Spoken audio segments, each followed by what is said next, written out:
जय श्री जगन्नाथ बंधुगण जय श्री जगन्नाथ आज सुचिंता कार्यक्रम महाप्रभु को आशीर्वाद आपण मान आशीर्वाद आम महाप्रभु पाखे सकाल धूपर भोग लगे खेचड़ी भोग से खेचड़ी भोगर एक छोट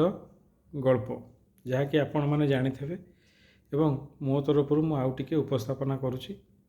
यदि किसी भूल थब क्षमा करेंगे। सबुदिन नित्य सकाळु सकाळु जड़े स्त्रीलोक महाप्रभु नहीं जाती खेचड़ी करी भोग करी खेचड़ी करी नहीं जाती जहाँकि भोग लगे। समयानुक्रमे से स्त्रीलोकटी वृद्ध हो जाती। वृद्ध है से ठाकुर को कहीदी आसती प्रभु आपण मो घर को जाई जदि आपणकर खेचड़ी भोग खाइबार अच्छी ताले आपन को मो घर को जावाक पड़ो कारण मु आसीपारूनी मोर बयस होगलानी मुझे चली बुली पारूनी। तापर दिन सकाळु से उठी ठाकुर को से कहीकि आई माने ठाकुर निश्चय आसबे या मनस्थ करी से स्त्री लोकटी खेचड़ी भोग कले खेचड़ी तैयारी कले। खेचड़ी सरू सरू गोटे छोट पिला आसिकिना कहले माँ मते भोक कलानी शीघ्र खाइया को दियो एवं से वृद्ध महिला जनक तांको खेचड़ी भोग बाड़ी देले।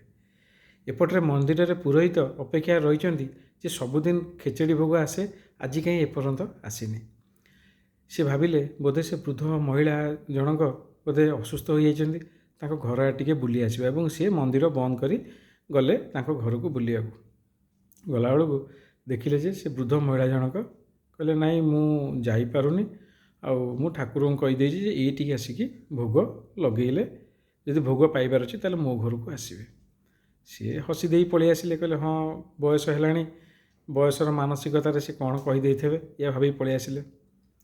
ता परदिन सी हठात जितेबाला जाई मंदिर खोलती देखिले पुणी ता परदिन से सकाळु सकाळु गले कहले देखिया महिला जनक केमिति कौन ठाकुर को कहते ठाकुर आसुचंती बोली तांग घर जाइए देखा गला बेलू से महिला जनक गाधई ना से एमती खेचड़ी बसौंट। अरे ये कौन कर ठाकुर खेचड़ी बनाऊँगी ना तुम गाधई स्नान करना कि ना ठाकुर महाप्रभु से एडे बड़ ठाकुर अनंत कोटि ब्रह्मांडर नायक तुम अगाधुआ भोग लगे भोग कर मन को पाप छुईला हाँ पंडित जहाँ कहते सत बोधे एवं आमे भी साधारणतः शुद्धता हो सारापर पूजा करूँ। से कौन कले गाधेया को गले गाधई पाधई शौचादी कम सरला बेलू डेरी है खेचड़ी भोग कले खेचड़ी भोग कलापर सेठू ठाकुर आसी पहुँचले कहले आज बहुत डेरी है मत शीघ्र शीघ्र दियो मुझे जाए भारी। सेठू से वृद्ध महिला जनक तांकू बाड़ी देले ठाकुर पाखे भोग से तरबर होगी गरम गरम पाटिरे पूरे दे पड़ेले कारण सियाड़े मंदिर खोलिबा फाटक समय हो गलानी। आज एथरिक सी मान डेरी हो जापटे महिला जनक से तरतर होना खाईदे पड़ेले गला बेलू मंदिर पुरोहित कबाटी खोली देखिले ठाकुर मुहर खेचड़ी लगी सी हाथ में पोछीदेले कहले खेचड़ी कौट आसला सकाळु सकाळु सी खेचड़ी जो पोछिला बेलू हाथ को उषुम उषुम लगे से जानला जे ये फ्रेश माने एकदम एबे से ठाकुर को पचारे प्रभु ये कौन ना तमें तो जाई कहीदी आसिल जे गाधई पाधई मो पाइका भोग